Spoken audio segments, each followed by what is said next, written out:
என்னாலும் உறவாட அருள் செய்யுமே கர்த்தாவே உம் வார்த்தையை கேட்டிட காத்திருப்பேன்.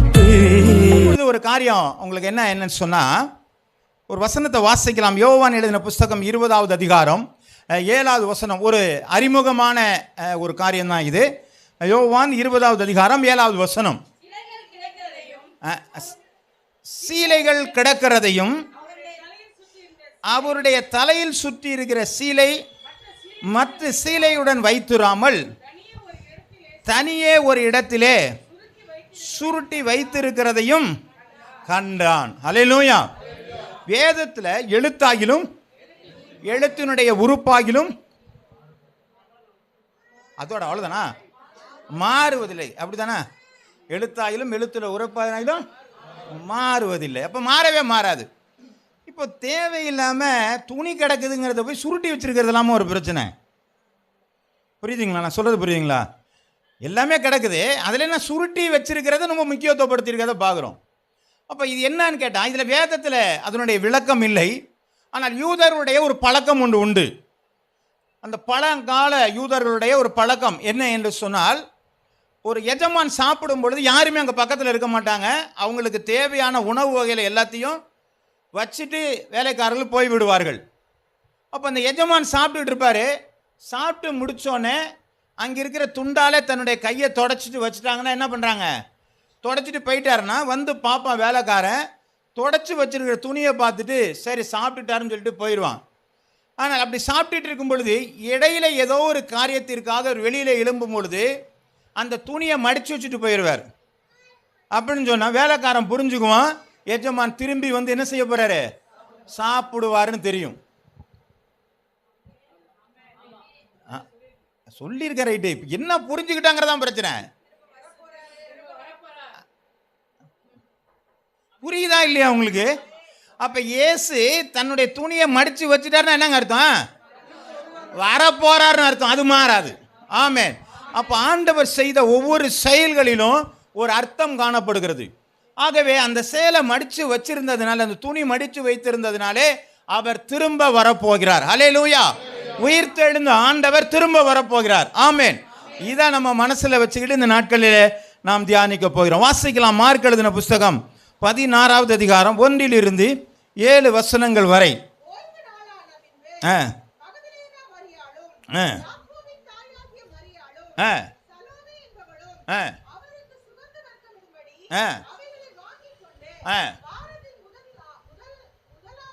வாரத்தின் முதலாவது நாள் எப்பங்க? ஞாயிற்றுக்கிழமை தான். ஞாயிற்றுக்கிழமை என்ன பண்ணாங்க? அதிகாலையிலே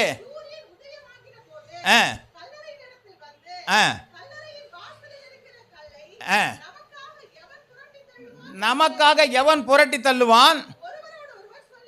ஒருவர் சொல்லிக் கொண்டார்கள். அந்த கல் மிகவும் பெரிதாக இருந்தது. அவர் ஏறிட்டு பார்க்கிற பொழுது அது தள்ளப்பட்டிருக்க கண்டார்கள்.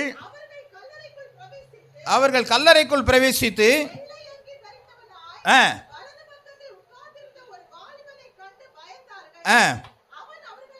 அவன் அவர்களை நோக்கி, பயப்படாதிருங்கள், சிலுவையில் அறையப்பட்ட நசரேயனாகிய இயேசுவை தேடுகிறீர்களா? அவர் உயிர்த்தெழுந்தார். அவர் இங்கே இல்லை. இதோ அவர்கள் வைத்திருந்த இடம்.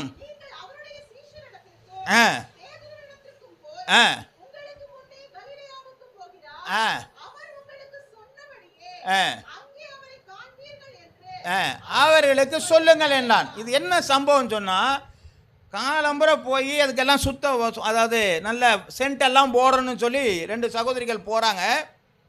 அப்ப அந்த இடத்துல 2 தூதர்களை பார்த்து பயப்படும் பொழுது தூதன் சொல்லுகிறான், நீங்கள் இயேசுவை தேடுகிறீர்களா அப்படின்னு. அதானங்க தேடினாங்க. அதை தேடி வரும்போது சொல்றான், இயேசு இங்கே இல்லை, அவர் உயிர் தெழுந்தார். ஹல்லேலூயா. இன்னைக்கு நிறைய கல்லறையை தேடி போயிட்டு இருக்கிறோம். மரித்து போன இடங்களில் போய் தேடிக்கொண்டு இருக்கிறோம். இல்லாத ஒரு இடங்களை போய் தேடிக்கொண்டு இருக்கிறோம். அங்கெல்லாம் அவர் இல்லை. ஆண்டவர் என்ன செய்துட்டாருங்க? உயிர்த்தெழுந்து விட்டார். அப்புறம் உயிர்த்தெழுந்த ஆண்டவர் எங்க இருக்கிற காண்பீர்கள் சொல்லியிருக்காங்க. அவர் உங்களுக்கு சொன்னபடியே அவர் எங்க பார்ப்பீங்க, கலிலேயாவுக்கு காண்பீர்கள் என்று சொல்லியிருக்கிறார். அது அந்த நாட்களில் உள்ள சம்பவங்கள். அப்போ ஆண்டவர், மரித்த ஆண்டவர் உயிர்த்தெழுந்திருக்கிறார். ஆமென். இதுல எத்தனை பேருக்கு நம்பிக்கை இருக்கிறது? கொஞ்சம் பேர் கை தூக்காம இருக்கிறவங்க நம்பிக்கை இல்லையா? ஆமென். நல்லா தூக்குங்க ஐயா. ஆமென். எல்லாருக்கும் நம்பிக்கை இருக்கு. ஆண்டவர் உயிர்த்தெழுந்தார். சோத்திரம் உண்டாவதாக. இப்போ வாசிக்கலாம். அப்போ அவர் என்ன இந்த உயிர்த்தெழுந்தார் அப்படின்னு சொன்னா, அவர் ஒரு நிலையில இருந்து இன்னொரு நிலைக்கு என்ன செய்தாருங்க, மாற்றப்பட்டு இருக்கிறார். அது எந்த நிலைக்கு மாற்றப்பட்டு இருக்கிறார் கொஞ்சம் விளங்கி இருக்க முடியுமா? அவர் மரித்தார், இப்போ உயிர்த்தெழுந்தார். எந்த நிலைக்கு மாற்றப்பட்டு இருக்கிறார்? போகும்படியா? வேற பரலோக ராஜ்யத்தில் எப்போதுமே அதான். பரிசுத்த ஆவி வேற, சரீரம் இல்லை வேற, சொல்லுங்க. அவர் மனித சாயலாய் இருந்த நிலை மாறி மீண்டும் தேவ சாயலாய் இவர் என்ன செஞ்சிட்டாருங்க, மாறிவிட்டார். ஆமென். அப்போ அடுத்த இடத்துக்கு போயிட்டார். திரும்ப பழைய நிலைக்கு என்ன பண்ணாங்க, வேறொரு நிலைக்கு அவர் என்ன செய்தாருங்க, மாற்றப்பட்டார். மரித்து உயிர்த்தெழுந்த ஆண்டவர் வேற ஒரு நிலைக்கு என்ன செய்தாருங்க. திரும்ப நான் சொல்றதை நல்லா புரிஞ்சுங்க, ஏன்னா பின்னாடி இருக்கிற வசனங்கள் நமக்கு உதவியாக இருக்கும். மரித்து உயிர்த்தெழுந்த ஆண்டவர் மாறிட்டார் இல்லைங்களா? மரித்திருந்த ஆண்டவர் உயிர்த்தெழுந்துட்டார்.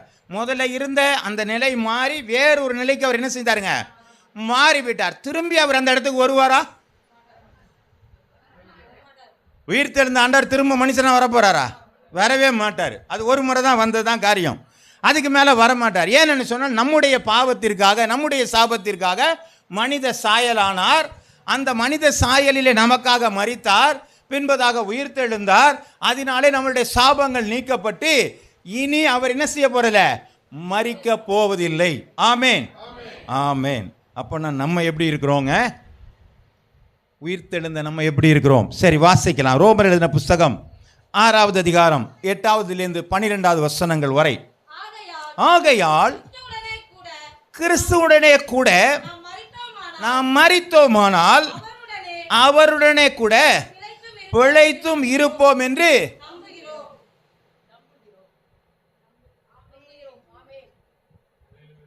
புரியவில்லை என்று நினைக்கிறேன். எல்லாருக்கும் புரியவில்லையா? புரிஞ்சுச்சா புரியலையா? திரும்ப இந்த வசனத்தை வாசிங்களேன். ஆகையால் கிறிஸ்துவுடைய கூட நாம் மரித்தோமானால் அவரோடு கூட பிழைத்தும் இருக்கிறோம், நம்புகிறோம். அப்படிதானேங்க? அப்ப அவரோடு நாம் மரித்திருக்கிறோமா, மரிச்சிருக்கிறோமா? சவுண்டு கம்மியா வருது. எத்தனை பேர் கம்யூனியன் சர்வீஸ் வாங்குறீங்க? அப்ப எல்லாம் எதனால வந்து எப்படி கம்யூனியன் சர்வீஸ் வாங்குனீங்க? பாவத்துக்கு மரிச்சு, அப்ப மரிச்சு உயிர் தெழுந்துட்டீங்களா? அப்ப உயிர் தெழுந்தாலும் திரும்ப மரிக்கலாமா? மரிக்கிறமே, மரிக்க கூடாதுன்னு தானே போட்டிருக்கு. அப்புறம் திரும்பி ஏசினாரே வர மாட்டார், அப்புறம் நம்ம முடியாம போகணும். நான் உயிர் தெழுந்துட்டேன், உயிர் தெழுந்ததாவே இருக்கணும், திரும்ப நான் சாக கூடாதுங்க. ஆமே, நான் சொல்றது புரியுதுங்களா? அவரோடு நான் மரிச்சோம், அவரோடு நான் உயிர் தெழுந்துட்டோம். அப்போ அவரோட உயிர் தெழுந்தானே இருக்கணும், நான் ஏன் திரும்பி போய் சாகணும்? ஆமே. இன்னும் கொஞ்சம் விளக்கம் அடுத்த வசனத்துல வாசிங்க.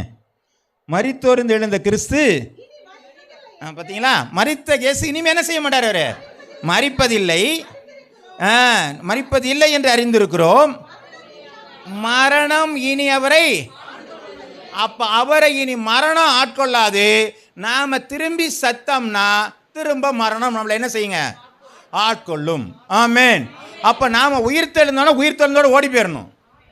திரும்ப சாவுக்கு ஏதுவான ஒரு காரியம் நமக்குள்ள வருமானால் நமக்குள்ள என்ன உண்டுங்க, மரணம் உண்டு. அதுதான் சொல்லிட்டு இருக்கிறாங்க.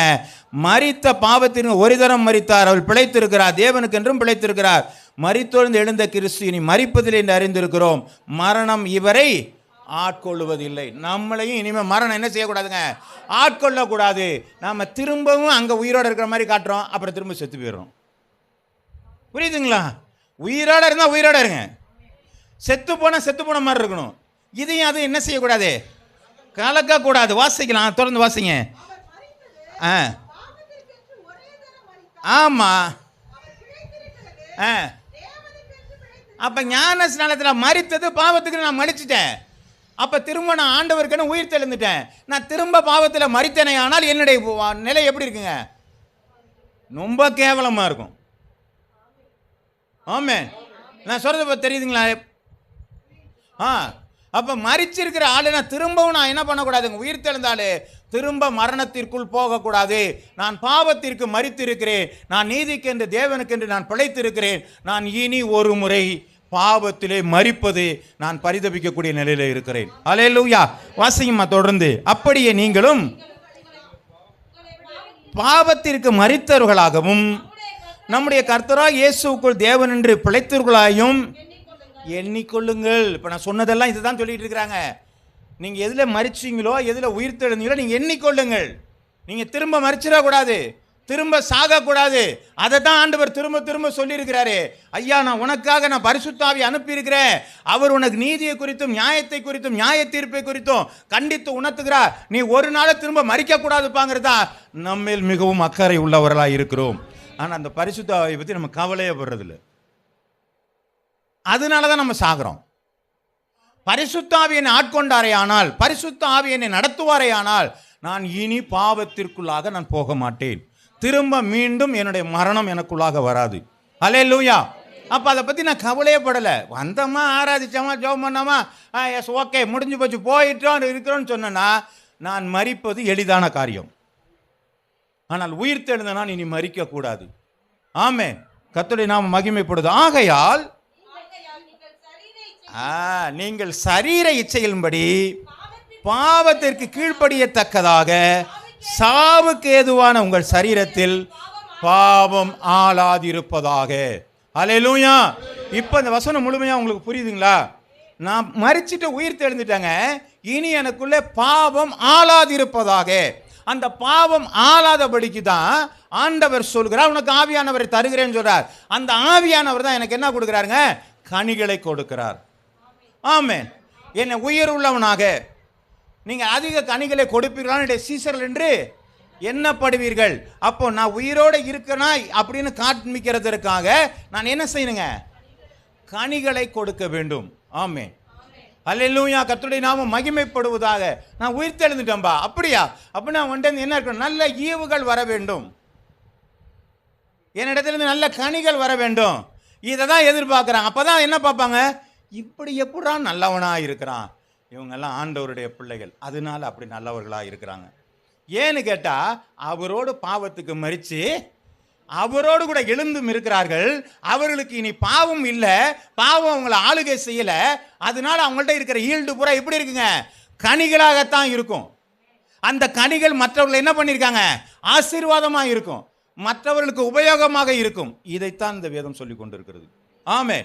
ஆண்டவர் உயிர்த்தெழுந்தது, அவர் உயிர்த்தெழுந்தது என்று சொல்லி சந்தோஷப்பட்டு போகிறதல்ல, அவரோடு மரித்த நாமும் உயிர்த்தெழுந்திருக்கிறோம் என்பதுதான் சந்தோஷமான காரியம். அல்லேலூயா. கர்த்தருடைய நாமம் மகிமைப்படுவதாக. அப்போ இந்த சாவுக்கு ஏதுவான இந்த காரியம், இந்த பாவம் நம்மளை ஆளாதபடிக்கு நாம் எச்சரிக்கையாக இருக்க வேண்டும். வாசிக்கும் எஸ்ஐக்கள் எழுதின புஸ்தகம் 18வது அதிகாரம் 20வது வசனம். பாவம் செய்கிற ஆத்துமாவே சாகும்,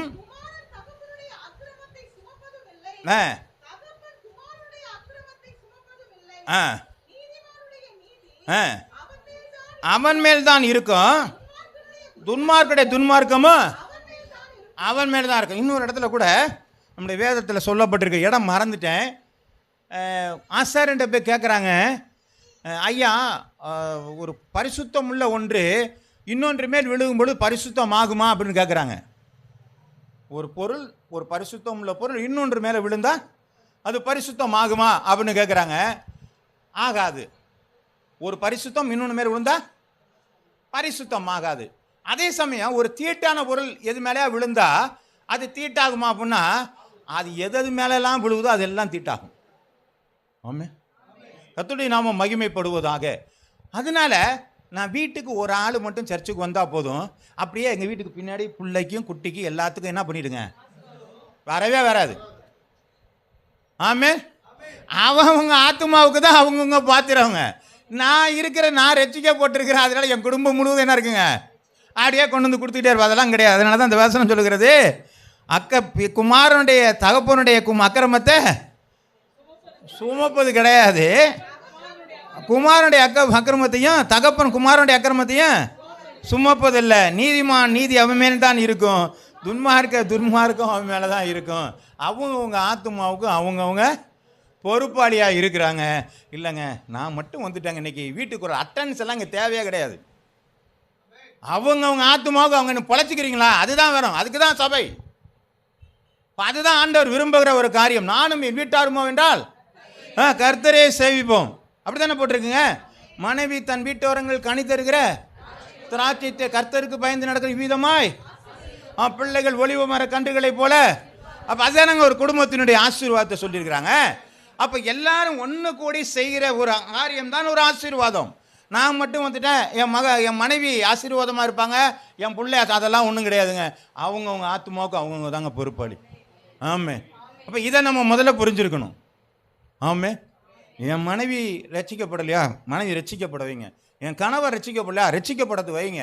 அதுக்கான என்ன முயற்சியெல்லாம் எடுங்க, ஜெபம் பண்ணுங்க, உபவாசம் பண்ணுங்க, பேசி பாருங்க, முறையிடுங்க. ஆண்டவர் சொல்றார், பரலோக ராஜ்யம் பலவந்தப்படுத்தப்படுகிறது. ஆமென், அப்படித்தானே போட்டிருக்கு. ஆமாம், எல்லாம் பைபிளில் தான் போட்டிருக்கு. பரலோக ராஜ்யம் பலவந்தப்படுத்தப்படுகிறது. பலவந்தப்படுத்துங்க, அதை அசைங்க போட்டு. உன்னை ஆசீர்வதித்தால் ஒழிய உன்னை போக விட மாட்டேன். அசைச்சிட்டாரா இல்லையாங்க? அதுதாங்க நமக்கு வேணும். நம்முடைய முழங்கால் தேவனை அசைக்க பண்ணுகிறது.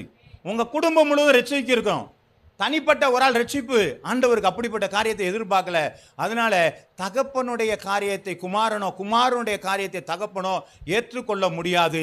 அவர்களுக்குரிய காரியங்களை மாத்திரமே அவர்கள் ஏற்றுக்கொள்ள வேண்டும். அதனால தான் சொல்றது, பாவம் செய்கிற ஆத்துமாவோ சாகும். அல்லேலூயா. இப்போ வாசிக்கலாம். எசேக்கியேல் எழுதின புஸ்தகம், கொலோசியர் எழுதின புஸ்தகம் 2வது அதிகாரம் 11 to 15 வசனங்கள் வரை. அல்லாமலும் நீங்கள்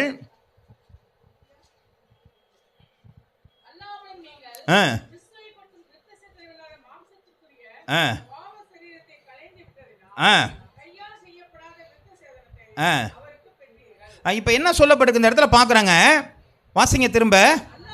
அல்லாமலும் நீங்கள் கிறிஸ்துவை பற்றும் விருத்த சேதனம். இப்போ கிறிஸ்துவை பற்றும் விருத்த சேதனம். அப்போ இது பழைய ஏற்பாட்டு காலங்களில் என்ன பண்ணாங்க, விருத்த சேதனம் என்பது வேறு. அப்போ இருக்கிறது நம்முடைய இஸ்லாம் செல்வம் மார்க்கம் பண்ணுகிற ஒரு காரியமாக இருந்தது. ஆனால் புதிய ஏற்பாட்டில் ஆண்டவர் சொல்கிறார், நாங்கள் மாமிசத்தின் ஒரு இருதயத்தை நான் என்ன செய்கிறேன், விருத்த சேதனம் செய்கிறேன் அப்படிங்கிறாங்க. சரி, அது இருதயத்தில் தான் உடன்படிக்கை வைக்கிறாங்க.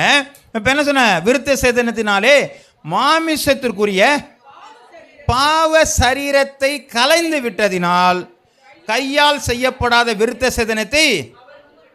ஆமென். இப்ப கையாலே செய்யப்படாத பழைய ஏற்பாட்டு கால விருத்த சேதனத்தை போல் அல்லாதபடிக்கு ஒரு புதிய விருத்த சேதனத்தை நாம் பெற்றிருக்கிறோம். அது என்னங்க? அது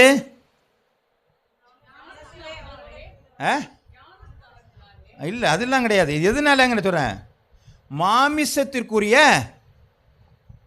அதுல இருக்கு, மாமிசத்திற்குரிய பாவ சரீரத்தை கலைந்து விட்டதினாலே. அப்போ நாம் ஞானஸ்தானம் என்கிற ஒரு காரியம், பாவத்திற்கு மரிக்கிற ஒரு காரியம். நம்ம என்ன சொல்லப்பட்டிருக்குங்க இந்த இடத்துல, பாவ சரீரத்தை கலைந்து விட்டோம். ஆமென். அப்படின்னா என்னங்க அர்த்தம், முன்னாடி இருந்த என்னுடைய பாவ பழக்க வழக்கத்தை இத்தோடு கொண்டு புதைச்சிட்டோங்கிறாரு. ஆனா இன்னமும் திரும்பி என்ன செய்துங்க, நிறைய தொடர்ந்து வந்துகிட்டே இருக்குது. அப்படின்னா என்ன இருக்குன்னா, நம்ம இன்னும் சாகல, அறகுறையாக கிடக்கிறோம்னு அர்த்தம். அப்படித்தானுங்களாங்க? எங்கிட்டு வேணாலும் பாஞ்சிடுவாங்க போல இருக்கு, மதில் மேலே இருக்கிற பூனை. அப்படி இல்லை நம்முடைய வாழ்க்கை, செத்தா செத்துட்டு வெளில வந்திருக்கணும். இப்போ என்ன சொல்லப்பட்டிருக்கிறது, மாமிசத்திற்குரிய பாவ சரீரத்தை நீங்கள் கலைந்ததினாலே. அப்படி நீங்கள் மாற்றிருந்தீங்கன்னா நீங்கள் இருதயத்தில் கையினால் செய்யப்படாத விருத்த சேதனத்தை நீங்கள் பெற்றிருக்கிறீர்கள். அப்படின்னா என்ன அர்த்தம், நான் உயிர் தெழுந்துட்டேன். ஆமென். கர்த்தருடைய நாமம் மகிமைப்பட. தொடர்ந்து வாசிங்க. ஞானஸ்தானத்தில் இப்போ அடக்கம் பட்டத்தினுடைய காரியம், இப்போ நம்ம அடக்கம் பண்ண மாட்டோம் அடக்கம் பண்ண மாட்டோம் சொன்னோமே, இப்போ இதுக்கு விளக்கம் வருதுங்களா? வாசிங்க. ஞான ஸ்நானத்தில் அவரோடு கூட அடக்கம் பண்ணப்பட்டோம். அப்போ முழுகி ஞானஸ்நானம். அதனால தான் நான் ஞானஸ்நானம் போது மற்ற ஒரு RCCSI சபைகள்லாம் என்ன பண்ணுறாங்க, தெளித்து ஞானஸ்நானம் கொடுக்குறாங்க. ஏன் பெந்தேகோஸ்தையில் மூழ்கி ஞானஸ்நானம் கொடுக்குறோன்னா, ஆக்சுவலாக பேப்டிசம் அப்படின்னு சொன்னாலே முழுகுதல், இமர்ஸ்டு வாட்டர் தான் அர்த்தம், முழுக்கடிக்கப்படுதல் அப்படின்னு தான் அர்த்தம். அதை தெளிக்கப்படும் ரேண்டிசம் சொல்லுவாங்க, கிரேக்கில் ரேண்டிசம் சொல்லுவாங்க. ரேண்டிசம்னா தெளிப்புன்னு அர்த்தம். ஆனால் வார்த்தையே பேப்டிசம் தான் சொல்லியிருக்கு. அப்படின்னா என்ன அர்த்தம்ங்க, மூழ்கடிக்கப்படுகிற காரியங்கள். அப்போது நம்ம மரணத்திலே மூழ்கடிக்கப்பட்டிருக்கிறோம். அந்த மரணம் என்ன, பாவத்தினுடைய மரணம். என்கிட்ட இருந்த பாவத்தை நான் மரணத்தினாலே நான் என்ன செஞ்சிருக்கேன், மூழ்கடித்திருக்கிறேன். வாசிங்க. மரித்தோல் அந்த உங்களையும் மரித்தோல் இருந்து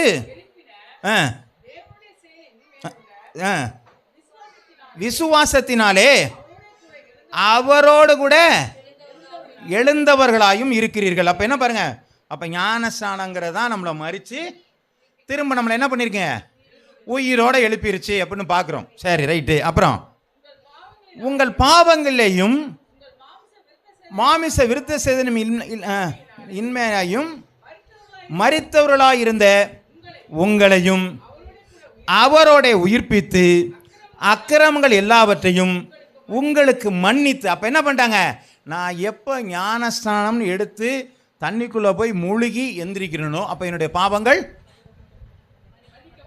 முழுசும் மன்னிச்சிட்டார். ஆமென்.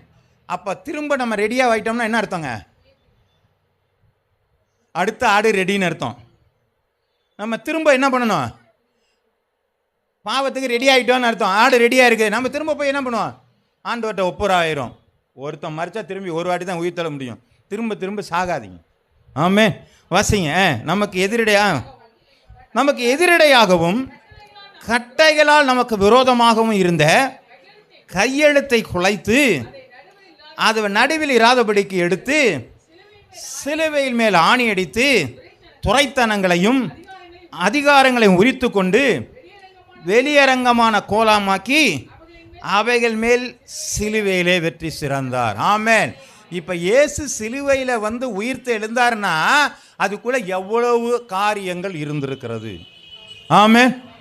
ஆமென். புரியுதுங்களா? ஈஸ்டர் கொண்டாடுவது முக்கியமல்ல, அந்த சிலுவையினுடைய உயிர்த்தெழுதலிலே நாமும் உள்படுத்தப்பட்டு இருக்கிறோம், நாமும் உள்ளடக்கப்பட்டு இருக்கிறோம். நம்முடைய பாவங்களுக்காக நாமும் மரித்து அவரோடு கூட நாமும் உயிர்த்தெழுக்கப்பட்டிருக்கிறோம். நாம் ஞான ஸ்நானமானிய மரித்தல், பாவத்திற்கென்று மரிக்கிற காரியங்கள் நாமும் அதற்குள்ளே இருக்கிறோம் என்பதை நாம் அறிந்திருக்க வேண்டும். அல்லேலூயா, அல்லேலூயா. கர்த்தருடைய நாமம் மகிமைப்படுவதாக. எபேசியர் எழுதின புத்தகம் 2வது அதிகாரம் 1 - 5 வசனங்கள் வரை வாசிக்கலாம்.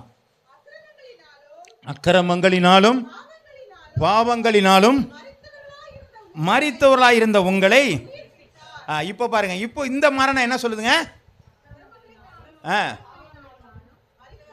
அதில் தான் நம்ம மரிச்சிருக்கிறோம். பாவத்தினாலும் அக்கிரமத்தினாலும் என்ன செஞ்சிருக்கிறாங்க, நாம மரிச்சிருக்கிறோம். வாசிங்க.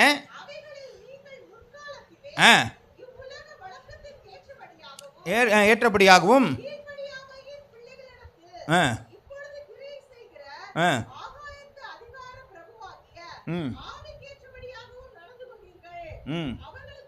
அவர்களுக்குள்ளே நாம் எல்லாரும் முற்காலத்திலே நமது மாமிச இச்சைகளின்படியே நடந்து நமது மாமிசமும் மனதும் விரும்பங்களை செய்து சுபாவத்தினாலே மற்றவர்களைப் போல கோபாத்துக்கனையின் பிள்ளைகளாக இருந்தோம். அப்ப நமக்கும் மற்றவர்களுக்கும் வித்தியாசம் உண்டு. விசுவாசிகளுக்கும் அபிசுவாசிகளுக்கும் வித்தியாசம் உண்டு. இருளுக்கும் ஒளிக்கும் சம்பந்தம் இல்லை, விக்கிரகம் தேவனுக்கும் செய்வில்லை. ஆமே. அப்போ 2 பேரும் வெவ்வேறு ஆள். இப்போ என்ன சொல்றாங்க, அவங்கள போல நம்ம என்ன செய்யலங்க, இல்லை முன்னாடி கோபம் மற்றவர்களைப் போல கோபா இருக்கிற பிள்ளைகளாக இருந்தோம். தேவனோடு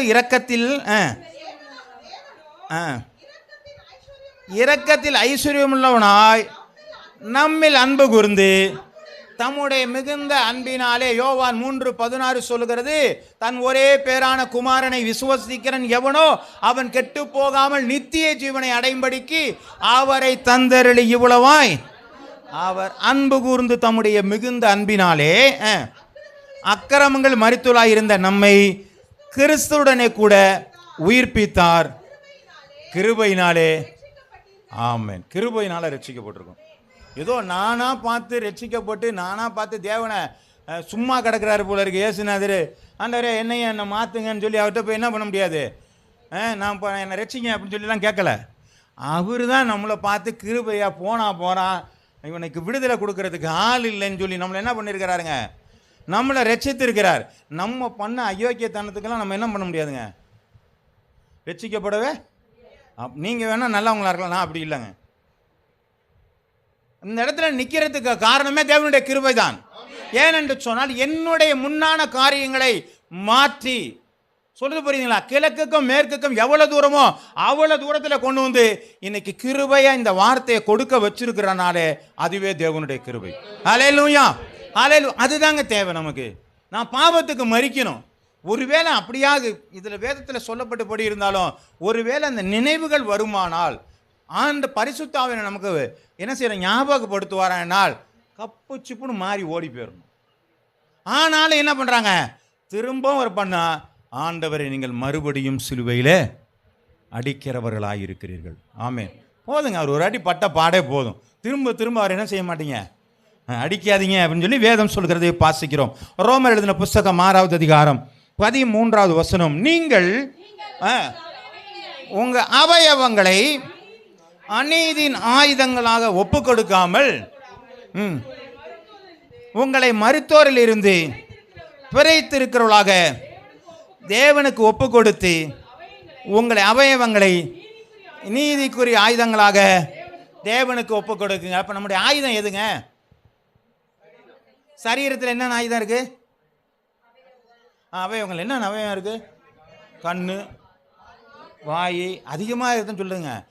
இதுதான் நமக்கு எதெல்லாம் உள்ளே வரும். கண் உன்னுடைய என்ன இருக்குங்க, கண்ணு சரீரத்தின விளக்காக இருக்குது. அப்பா அந்த கண்ணு பார்த்து பார்த்து எதெல்லாம் பார்க்குதோ அதெல்லாம் என்ன செய்யாது, திருப்தி அடையாது. அதனால நமக்கு என்ன வந்துடுதுங்க, பாவம் வந்துடுது. தேவையில்லாத கேட்குற காரியங்க. யாராவது அடுத்தவங்களை பற்றி குறை சொன்னா சொல்லு, அப்புறம் புரியுதுங்களா, விடுப்பா முதல்ல பிரச்சனை. அது அவங்க பிரச்சனை உங்கள்கிட்ட. இதெல்லாம் நமக்கு தேவையா?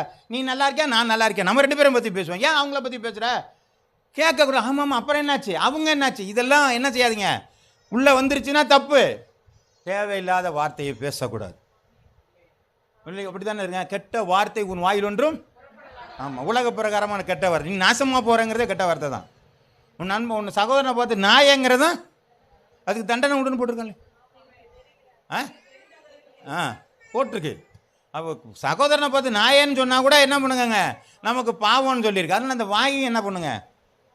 ஆமாம், அதே மாதிரி கையையும் நம்ம என்ன பண்ணணும், பார்த்துக்கணும். காலையும் ஜாக்கிரதையாக பார்த்துக்கணும். எந்த பக்கம் போகுது, எந்த பக்கம் போகக்கூடாது இல்லைங்களா. நண்பர்கள் சொன்னாங்க இந்த பக்கமாக போவோமே பாப்புன்னு, அந்த பக்கமெல்லாம் போகுது. இந்த கட்டச்சோத்து மேலே உட்காந்துக்குவோமா, அந்த கட்டச்சோத்து மேலாம் உட்காரக்கூடாது. ஆமே, புரியுதுங்களா. உங்கள் கையை எதுக்கு பயன்படுத்தணும், அதுக்கு தான் பயன்படுத்தணும். அடுத்தவனை அடிக்கிறதுக்கெல்லாம், ஆமாம், அடுத்தவன் சட்டையெல்லாம் பிடிக்கிறதுக்கெல்லாம் என்ன நான் சொல்லலைங்க. பாய் அப்படி தானே போட்டுருக்கு. பாய் வாசிங்களா திரும்ப. எல்லாருக்கும் இதான் நான் சொல்லிட்டு இருக்கேன்னு நினச்சிட்டு இருக்கிறாங்க.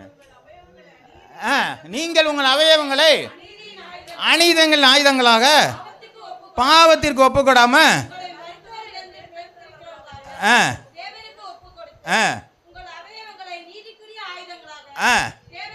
தேவனுக்கு ஒப்பு கொடுங்க. வாயை நல்லா சோத்திரம் பண்ணுங்க. ஆண்டோடைய வசனத்தை நல்லா கேளுங்க. ஒரு சந்தோஷமான ஒரு காரியம் நேற்று 1.25 மணி நேரம் உட்காந்து கேட்டுட்டோமேங்க. ஆமே ஆமே, ரொம்ப சந்தோஷமான ஒரு காரியம். உண்மை அதுதாங்க. அப்போ எவ்வளோ தூரம் நம்ம கேட்டிருக்கோம், அது நல்ல காரியம். சரி, ரைட், சோத்திரம். சரி, வாசிங்க. அப்போ இல்லை அப்போ என்ன பண்ணுறோம், நம்ம கேட்குறோம் நிறையா காரியங்களை. நம்ம வசனங்களை நிறைய என்ன பண்ணுறாங்க, கேட்குறோம். யூடியூப்பில் போய் என்ன பண்ணுறாங்க,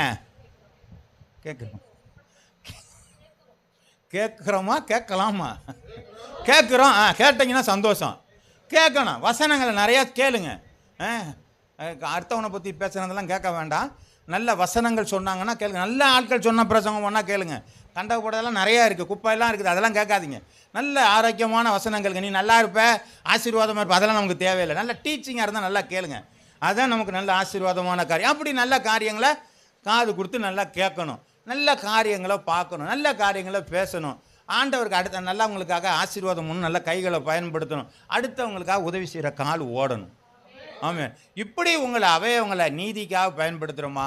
இல்லை இல்லை, இது ஏங்க எங்கள் குடும்பத்துக்காக நான் உழைச்சி கிடக்கிறேங்கன்னு சொல்லிட்டு, ஆமே, அதுக்கு இல்லை, அது நீதி நாயுதமாகவே இல்லை. சரி, வாசிக்கலாம். எபிரேயர் 6வது அதிகாரம் 1-2 வாசிங்க. 6வது அதிகாரம் 1. ஆகையால் கிறிஸ்துவை பற்றி சொல்லிய மூல உபதேச வசனங்களை நாம் விட்டு செத்த கிரியைகளுக்கு நீங்களாகும். இப்போ ஒரு செத்த கிரின்னு ஒன்று இருக்குதுல்ல, புரியுதுங்களா? கொஞ்சம் அண்டர்ஸ்டாண்டிங் பண்ணிக்க. செத்த கிரிகளாக நீக்கும் மனம் திரும்புதல், தேவனில் பேர் வைக்கும் விசுவாசம், ஸ்தானங்களுக்கு அடுத்த உபதேசம், கைகளை வைக்குதல், மரித்தோரிலிருந்து உயிர் தெழும்புதல், நித்திய நியாய தீர்ப்பு என்பவைகளாகிய அஸ்திபாரத்தை மறுபடியும் போடாமல். இப்போ என்ன சொல்கிறாங்க? இந்த செத்த கறிகள்லாம் ஏற்கனவே நடந்து முடிஞ்சிருச்சுப்பா நம்ம காலில், புரியுதுங்களா? நாங்கள்லாம் ரிச்சிக்கப்பட்டோம். அதெல்லாம் செத்து முடிஞ்ச கதைப்பா. இப்போ எப்படி இருக்க முதல்ல அது சொல்லு. நான் ஞானஸ்நானம் வாங்கிட்டேன். எடுத்து முடிஞ்ச கதையெல்லாம் இப்படி பேசிகிட்டு இருக்க வேண்டாம். நான் அப்போ எப்படி தெரியுமா இருந்தேன்? நான் முன்னாடி இருந்த காலத்தில் நான் இப்படியெல்லாம் இருந்தேன். இப்போ நான் ஞானஸ்நானம் எடுத்தது அதெல்லாம் வேணவே வேணாம். இப்போ எப்படி இருக்கிற இந்த செத்தக்கிரியே வேண்டாம். நான் நல்லா இருந்தேன், நான் ஞானஸ்நானம் எடுத்தேன், நான் உபவாசிச்சிருந்தேன், அப்படி இருந்தேன், நான் ஜெபம் பண்ணிட்டு இருந்தேன், இல்லைங்களா? மரித்தோர் உயிர் தெழுதல், எனக்கு அப்படியெல்லாம் அந்த காரியத்தை வேணாங்கிறார். இப்போ என்ன தான் சொல்கிறார் அவர்? மறுபடியும் போடாமல் பூரணராகும்படிக்கு கடந்து. அப்போ நம்முடைய எண்ணங்கள்லாம் எப்படி இருக்கணுங்க? மேலே பார்க்குற மாதிரியே இருக்கணும். பூரணராக கடந்து போகணும். நம்ம எண்ணங்கள் சிந்தனைகள்லாம் எப்படி இருக்கணுங்க? ரொம்ப அதிகமாக இருக்கணும். தேசம் ரட்சிக்கப்படணும், சபை ரட்சிக்கப்படணும், சபையிலுடைய மக்கள் ஆசீர்வாதமாக இருக்கணும், நானும் ஆசீர்வாதம். இந்த மாதிரி மேலே இருக்கிற காரியமே, புரியுதுங்களா நான் சொல்கிறேன்? மேலான சிந்தனைகள் நம்மக்கிட்ட வேணும். ஒரு சொல்லுவாங்க ப்ராட் ஆஃப் மென்டாலிட்டின்னு சொல்லுவாங்க, புரியுதுங்களா? ப்ராட் ஆஃப் மென்டாலிட்டி அது நம்மள்கிட்ட இருக்குதுங்களா? கடந்த நாட்களில் கோயம்புத்தூரில் இருக்க லீ மெரிடின்னு சொல்லி ஒரு பெரிய 5 ஸ்டார் ஹோட்டல் இருக்குது. அதில் எனக்கு இந்த ஹீப்ரு கிளாஸுக்கு ஒரு கான்ஃபரன்ஸ் அங்கே போட்டிருந்தாங்க. அப்போ போயிருக்கும் பொழுது அந்த மத்தியான சாப்பாடு வேளையில் அது பஃபே மாதிரி தான் இருக்கும். எல்லாம் அங்கே நிறையா வச்சுருப்பாங்க. அந்த ஃபோர்க் இருக்கும், நம்ம வேணுங்கிறத எடுத்து சாப்பிட்டுக்கலாம். அதில் எல்லோரும் நாங்கள் சாப்பிட்டுட்டு இருந்தோம். அன்றைக்கி மீன் வச்சுருந்தாங்க. நாங்கள் எனக்கு போகும்போது பார்த்தா மீன் இல்லை. சரின்னு சொல்லிட்டு கொஞ்ச நேரம் நின்றுட்டு இருந்தோம். திரும்ப மீன் கொண்டு வந்து வச்சுட்டாங்க. அப்போ ஒருத்தர் கையெல்லாம் கழுவிட்டு நின்று உட்காந்துருந்தவர் என்ன பண்ணா, மீன் வந்துருச்சான்னு சொல்லி நம்ம டபக்குன்னு ஒரு பிளேட்டை போட்டு அந்த ஃபோர்க் எடுத்து சரட்டுன்னு என்ன பண்ணுறாரு, தட்டில் எல்லாத்தையும், புரியுதுங்களா இல்லையாங்க, எல்லாத்தையும் தள்ளிட்டாருங்க. அங்கே இருக்கிறது ஒரு 4-5. அப்போ இவ்வளோ பேர் சாப்பிட்றதுக்கு நீ சாப்பிட்டு முடிச்சுட்ட, திரும்ப என்ன பண்ணிட்ட?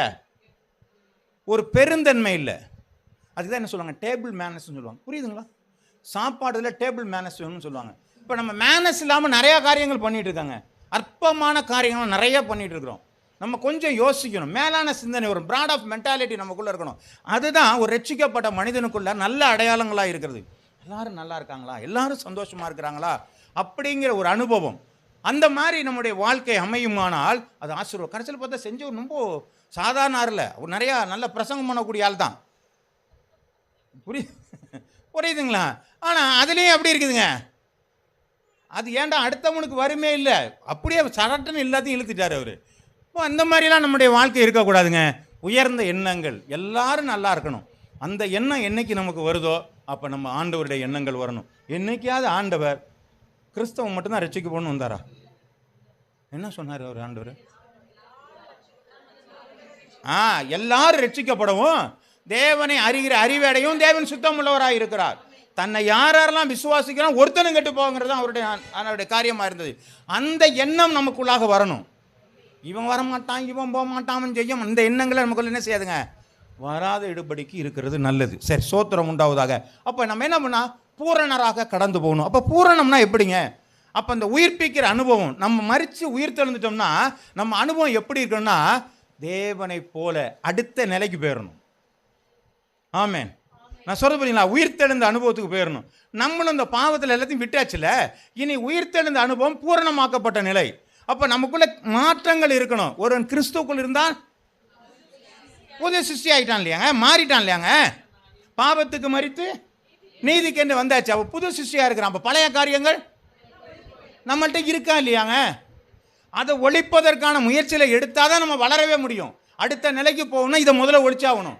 அது சின்ன சின்னதாக நம்மளுக்குள்ளே இருந்துக்கிட்டே தான் இருக்குது. அது எப்பப்பெல்லாம் பார்க்குறோமோ அப்போல்லாம் என்ன பண்ணணுங்க, என்ன பண்ணிடணும், தட்டி என்ன பண்ணிடணும், வெளியில் துரத்தி விடுறது நல்லது. அப்போ தான் நம்ம பூரணரான ஒரு காரியம் வரணும். சரி, அப்போ முதல்ல நம்முடைய வாழ்க்கை எப்படி இருக்கணும்னு ஒரு சில காரியங்களை பார்க்கலாம். எஸ்ஐகேல் எழுதின புஸ்தகம் 22வது அதிகாரம் 30வது வசனத்தை நான் வாசிக்க கேட்கலாம். எஸ்ஐகேல் 22:30. நான் தேசத்தை அழிக்காதபடிக்கு திறப்பிலே நிற்கவும் சுவரை அடைக்கவும் தக்க ஒரு மனிதனை தேடினேன், ஒருவனையும் காணேன். ஹல்லேலூயா. ஆண்டவரை பார்த்து தேடி பார்க்குறாரு. என்னப்பா இன்னைக்கு எல்லாம் ஜனங்க அழிஞ்சிக்கிட்டு இருக்கிறாங்க, அந்த திறப்பில் நிற்கிறதுக்கு என்னங்க என்னங்க சொல்லுங்க, ஒன்றும் சொல்ல மாட்டேங்கிறீங்களே. திறப்பில் நிற்க எல்லாரும் ஏமா நம்மளாம் குற்றவாளிகளாக கூட இருக்கலாங்க, மாறிக்கணுங்கிற எண்ணம் வந்துட்டு நம்ம என்ன பண்ணியிருக்கணும் நேரம், நம்ம என்ன சொல்லியிருக்கணும் நேரம், நான் இருக்கேன், அந்த காரியம் வந்திருக்கணும். ஆண்டவர் இனி நான் வந்துடுறேன் ஆண்டவரை. ஆமாம், நான் வராமல் இருந்தேன், திறப்பில் நிற்காமல் நான் இன்னைக்கு இருந்திருக்கிறேன், இப்போ நான் என்ன பண்ண போகிறேன். ஆமாங்க, ஏற்ற வேளையில் சொல்லப்பட்ட வார்த்தை வெள்ளித்தட்டில் வைக்கப்பட்ட பொன்பலத்திற்கு சமானம். அப்போ இன்னைக்கு நமக்கு வசனம் கிடச்சிருச்சுல, இனி மாறிக்கலாம்ல, அவ்வளோதான் பிரச்சனை. இது வரலாம் இருந்ததெல்லாம் ஆண்டவர் எல்லாத்தையும் விட்டுருவாருங்க. நீங்கள் ஏன் அதை பற்றி என்னைக்கு வசனத்தை கேட்குறோமோ அப்போ தான் நமக்கு மாற்றமே உண்டாகுதுன்னா, பழசெல்லாம் நம்மகிட்ட ஒரு நாள் என்ன செய்யாதுங்க, எல்லாம் வச்சுக்கிட்டே இருக்கீங்க போல இருக்கு. ஆமென். இருக்காது. அது இருந்துச்சுன்னா உங்களை என்ன பண்ணுங்க, அப்படியே அரிச்சிக்கிட்டே இருக்கும். சரி, வாசிக்கலாம், பார்க்கலாம் பின்னாடி அரிக்குதா இல்லையான்னுட்டு வாசிக்கலாம். என்னாகம புஸ்தகம் 16வது அதிகாரம் 47லேருந்து 48. மோசே சொன்னபடி ஆரோன் அதை எடுத்துக்கொண்டு சபையின் நடுவிலே ஓடினான். ஜனங்களுக்குள்ளே வாதை தொடங்கி இருந்தது. அவன் தூபவர்க்கம் போட்டு ஜனங்களுக்காக பாவ நிவர்த்தி செய்து செத்தவர்களுக்கும் உயிரோடு இருவர்களுக்கும் நடுவே நின்றான். பாருங்க, இப்போ ஒரு பெரிய கோரஸினுடைய காரியத்தினால என்ன பண்ணிட்டாங்க, இந்த கோரைக்கினுடைய புத்தர்கள் இருந்ததுனால என்ன பண்ணாங்க, ஒரு வாதம் வந்துருச்சு. ஒரு பக்கம் அலைஞ்சிட்டு வர்றாங்க. மோசே சொல்லலாம், டே ஆரோனே ஓடு ஓடுன்னு சொல்லி அவனை என்ன பண்ணுறான், போய் பலிபீடத்தில் நடக்க தூப கலசத்தை எடுத்து கொண்டு போய் நில்றான் அப்படிங்கிறான். ஓடி போய் பலிபீடத்தில் இருக்க தூப கலசத்தை எடுத்து கொண்டு வந்து அந்த செத்தவர்களுக்கும் உயிரோடு இருக்கிறவங்க போய் நடுப்புற போய் நிற்கிறான். வாதை. அப்புறம் அடுத்த வசனத்தை வாசிங்க.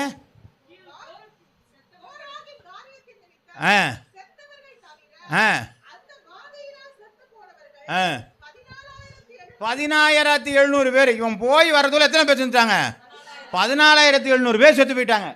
அவன் ரொம்ப ஆடி நிமிந்து நடங்கெல்லாம் போனானா எண்ணிக்கை அதிகமாக இருக்கும். ஆமாம், இன்னைக்கு அதே மாதிரி தாங்க, சுவிசேஷம் இல்லாமல் நிறைய செத்துக்கிட்டு இருக்கிறாங்க. நம்ம நட ரொம்ப மொல்லமாக போயிட்டு இருக்கு. மரணம் வந்து கொண்டே தான் இருக்கிறது, பிறப்பும் வந்து கொண்டே தான் இருக்கிறது. மரணத்திற்குள் போராகிறவர்கள் அதிகமாய் போய் கொண்டு இருக்கிறார்கள். நாம் மௌனமாக போயிட்டு இருக்கிறோம். ஆமே, அப்போ நம்ம என்ன செய்யலைன்னு அர்த்தம், கலசத்தை கொண்டு போய் திறப்பில் நிற்கலன்னு அர்த்தம். சாவுறவங்களுக்கும் உயிரோடு இருக்கும் நடுப்புற போய் நிற்கல. அழிஞ்சு போயிடாம ஜனங்களுக்கு நல்ல சாட்சியை சொல்ல, வேத வசனத்தை சொல்ல நாம் செய்யப்படாதபடி இருக்கிறபடினாலே இன்னைக்கு ஜனங்கள் மரித்து கொண்டிருக்கிறார்கள். அவன் அதுலையாங்க. அப்போ இதுதானே பூரணராகிற காரியம். இதை தானேங்க ஆண்டவர் நம்மள்கிட்ட செஞ்சுட்டு இருந்தாரு. இதை தானே ஆண்டவர் செஞ்சார். அழிஞ்சு கொண்டு இருக்கிற ஜனங்களை போய் நிறுத்தினாரா இல்லையாங்க. பாவத்தில் இருக்க ஜனங்களை நிறுத்துறதுக்கு தானே அவர் இந்த உலகத்தில் வந்தார். இன்னைக்கு ஜனங்கள் அழிஞ்சிக்கிட்டு இருக்கிறாங்களே, அவங்க நிலத்துறதுக்கு அவங்கள நிறுத்துறதுக்காக நாம் எப்போ தூப கலசத்தை எடுக்க போகிறோம், வேதத்தை எப்போ தூக்க போகிறோம், எப்போ போய் சாவுறவங்களுக்கும் உயிரோடு இருக்கும் நடுப்புற போய் நிற்க போகிறோம். ஆமே, இல்லைன்னு சொன்னால் சாவு எண்ணிக்கை அதிகமாக இருக்கும், இரத்த பலிகள் நம்ம இடத்துல கேட்கப்படுகிறது. ஆமே, சரி வாசிக்கலாம். என்ன புஸ்தகம் அதான் வாசிச்சிங்களா, சொல்லுங்கள். யாத்திராகமம் 32:32 வாசிங்க. அடுத்து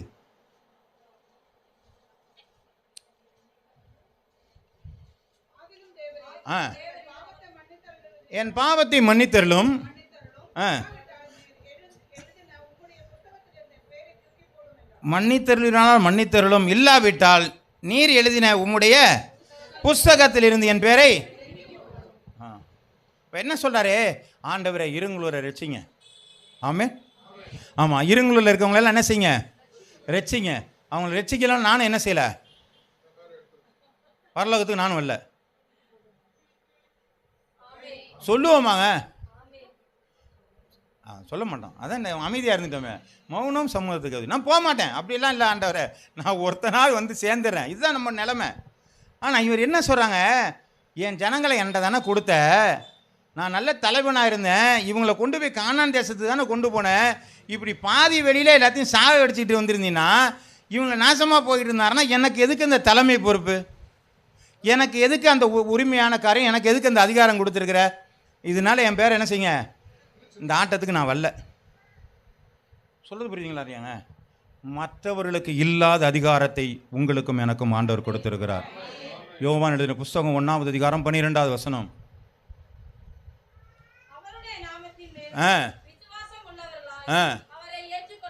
எத்தனை பேர்களோ அத்தனை பேர்களும் பிள்ளைகளாகும்படிக்கு. அப்போ நம்ம பிள்ளைகளாகும்படிக்கு அதிகாரம் கொடுத்துருக்காரா இல்லையாங்க? 1 7:14 எடுத்து வாசிங்க.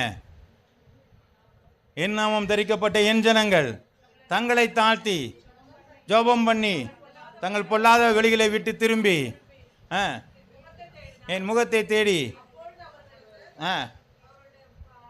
எடுத்தீங்களா?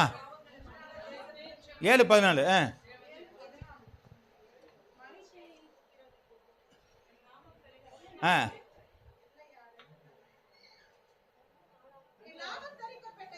என் ஜனங்கள் தங்களை தாழ்த்தி ஜெபம் பண்ணி என் முகத்தை தேடி தங்கள் பொல்லாத வழிகளை விட்டால் பரலோகத்தில் தேவன் கேட்டு அவர்கள் பாபத்தை மன்னித்து அவர்கள் தேசத்திற்கு சேமத்தை. யாரால? அதில் என்ன போட்டிருக்கு பாருங்க? என் நாமம் தரிக்கப்பட்ட ஜனங்கள். இந்த நாங்களாம் கிறிஸ்தவர்கள். இந்த பெருமையெல்லாம் எதுக்குங்க? தேசத்திற்கு சேமத்தை கொடுக்கறதுக்கு. ஆமென். இன்னைக்கு தேசம் அழிவிலே இருக்கிறது என்றால் காரணம் நம்ம தான். இன்னைக்கு தேசம் பஞ்சத்தில் இருந்துச்சுன்னா காரணம் நம்ம தான். தேசம் விலைவாசி உயர்வு இருந்தால் காரணம் நம்ம தான். தேசத்தில் விபச்சாரம் அதிகமாக இருந்தால் பாவம் நம்ம தான். புரியுதுங்களா? எந்தெந்த அக்கிரமம் வெளியில் அதிகமாக நடக்குதோ அதுக்கெல்லாம் யார் காரணமாக இருக்கிறாங்க? ஏன் காரணம்னா நம்மள்கிட்ட இருக்கிற பாவத்தினால தான் உலகமும் பாவம் வந்துச்சு. புரிய முடியுதா? இதெல்லாம் புரிஞ்சுக்க முடியுதா?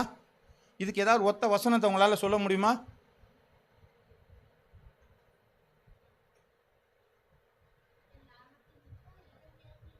ஆமாம், எதை கேட்கல. அதெல்லாம் இல்லை. இந்த காரியத்துக்காக நான் சொன்னது, சேமம் இல்லை காரணம் நான் தான், என்னுடைய பாவம் தான். இதுக்கு ஏதாவது ஒத்த காரியம் இருக்கா? எதையாவது கொண்டு வர முடியுமா? ரொம்ப முன்னாடியிலேருந்து கொண்டு வர முடியுமா? ஆதியாம் புஸ்தகத்தில் இருக்குங்க. உன் நிமித்தம் பூமி சபிக்கப்பட்டிருக்கும். ஆமாம். யாரால சபிக்கப்பட்டது? அவன் செஞ்ச பாவத்தில் எது சபிக்கப்பட்டிருக்கு? அப்ப நம்ம சரியில்லைன்னா யாரு சபிக்கப்பட்டிருப்பா? தேசம் சபிக்கப்பட்டிருக்காங்க. இப்போ புரியுதா புரியலையா உங்களுக்கு? ஆதாம் என்ன செஞ்சிட்டான்? பாவத்து நிமித்தம் பூமி சபிக்கப்பட்டிருந்தது. அது இதுவரையிலும் முள்ளும் கிடையாது, ஒன்றும் கிடையாது. இவன் சாபம் ஆனோன்னா முள்ளும் குறுக்கும் என்ன பண்ணுச்சுங்க? முள்ளும் குறுக்கும் பிறப்பிக்க கடை வந்து முள்ளும் குறுக்குமா வந்துருச்சு. சம்பந்தம்லாம் முள்ளெல்லாம் கிளம்பி வந்துருச்சு. பாவங்கள் பெருக ஆரம்பிச்சிருச்சு. அப்போ இவனால பூமி என்ன பண்ணிருக்குங்க? அப்போ கிறிஸ்தவன் சரியில்லைன்னா எது சபிக்கப்படுதுங்க? பூமி சபிக்கப்படுது. அப்போ யார் மனம் திரும்பணும்? கிறிஸ்தவன் மனம் திரும்பணும். நாம எல்லாம் என்ன பண்ணிட்டு இருக்காங்க? நாம் பர்ஃபெக்டாக நினச்சிட்டு இருக்கிறோம். வெளியில் ஒரு பிரச்சனை வருதுன்னா ஆண்டவர் என்னால் வரக்கூடாது ஆண்டவரை. புரியுதுங்களா? ஒரு வேடிக்கையான ஒரு கதை உண்டு.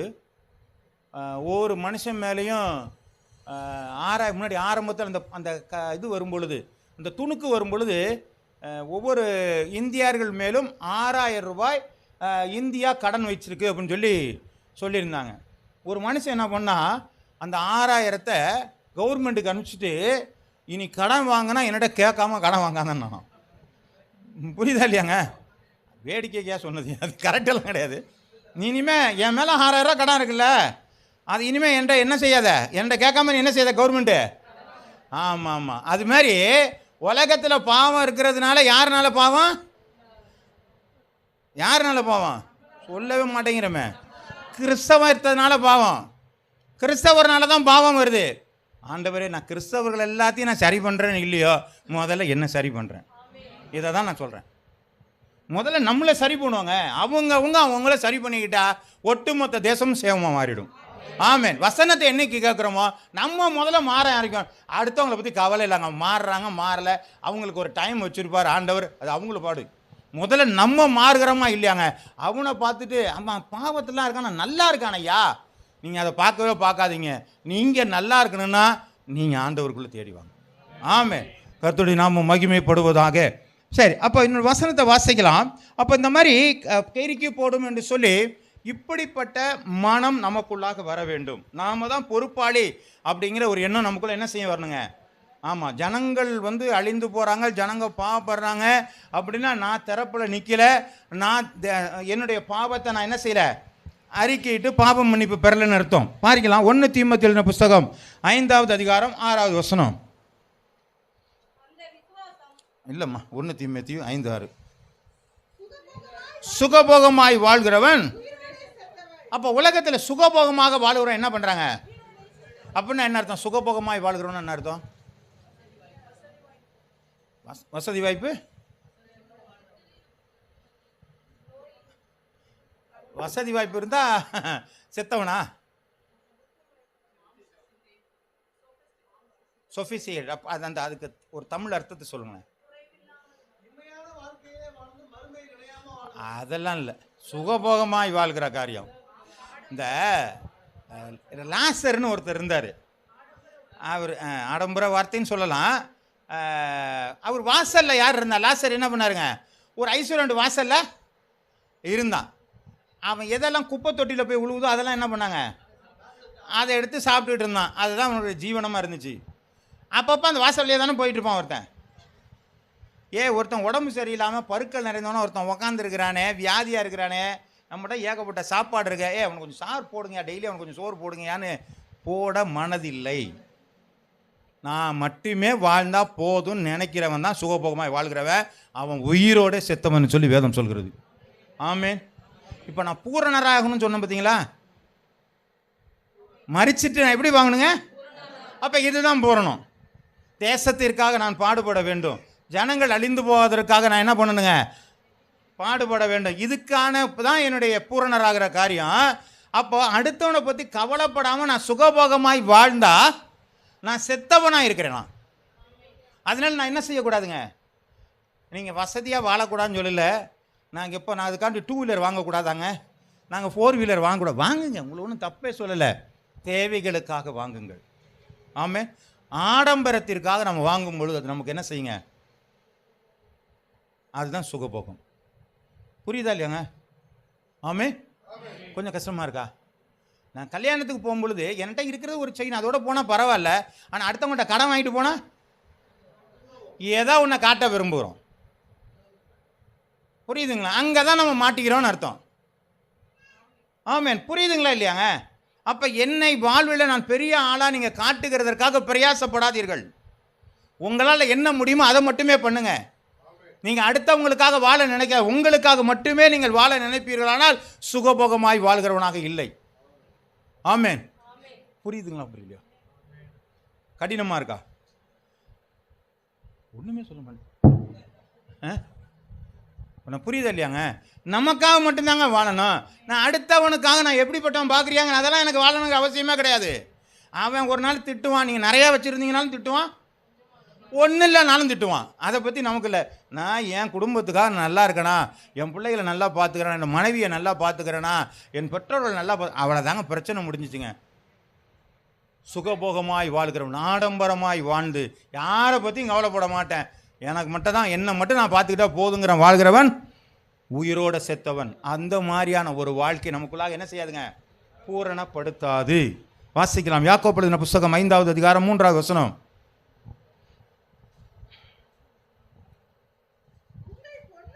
உங்கள் பொன்னும் வெள்ளியும் துரு பிடித்தது, அவைகளில் உள்ள துரு உங்களுக்கு விரோதமாக சாட்சியாய் இருந்து அக்கினியை போல உங்கள் மாமிசத்தை தின்னும் கடைசி நாட்களில். இப்போ என்ன பண்ணுறாங்க பாருங்க, உங்கள் பொன்னும் வெள்ளியும் துரு பிடிக்குதான். கூட்டை கொளுத்துனா தான் தெரியுது எத்தனை கோடி இருக்குன்னு. ஆமேன். இது எதுக்கு வச்சுருந்தாங்கன்னே தெரியல.